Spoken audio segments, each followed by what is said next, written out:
ঈদের বাণীটাই হলো নিজেদের মধ্যে সমঝোতা, অতীতকে পেছনে রেখে সামনের দিকে এগিয়ে যাওয়া। সমাজে এরকম যে একটা দিন আমরা স্থির করতে পেরেছি, আমাদের ধর্ম আমাদেরকে দিয়েছে,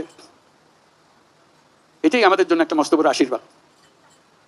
একটা দিন, এবং সেটা যেমন তেমন দিন না, যেমন তেমন ভাবে দেখা করলে হয় না, কোলাকুলি করতে হয়।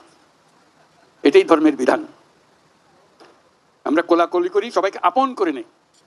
যত রকম দূরত্ব ছিল সেই দূরত্ব থেকে আমরা সরে আসতে পারি। এটি সমাজের মঙ্গল, যে কোনো সমাজের মঙ্গল।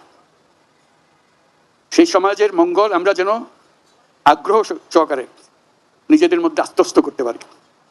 সেজন্য এবারের ঈদ অত্যন্ত গুরুত্বপূর্ণ ঈদ, যাতে আমরা পরস্পরের কাছে আসি, পরস্পরের দূরত্ব থেকে আমরা সরে আসতে পারি, জাতিকে সমাজকে ঐক্যবদ্ধ করতে পারি।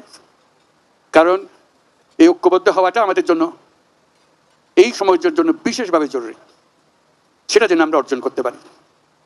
আজকের এই মিলন মেলায় আমরা সেই বাণী আত্মস্থ করে সামনের পথে অগ্রসর হব। আমরা পরস্পরের প্রতি সহনশীল হব, শুধু সহনশীল নয়, তার চাইতেও বেশি আমরা পরস্পরের শুধু বন্ধুত্বপূর্ণ সম্পর্ক স্থাপন করব। এর মাধ্যমেই সমাজে শান্তি আসে। বাংলাদেশে শান্তি অত্যন্ত জরুরি, সে কথাটা যেন আমরা মনে রাখি, প্রতিদিন মনে রাখি। আজকের দিনটা আমরা প্রতিদিন স্মরণ করি।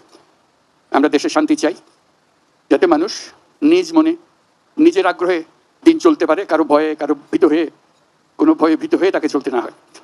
আমরা সবাই সবার মঙ্গল কামনা করি, জাতির জন্য শান্তি চাই এবং পৃথিবীর জন্য শান্তি চাই। আমরা সারা পৃথিবীর জন্য আমরা শান্তি চাই।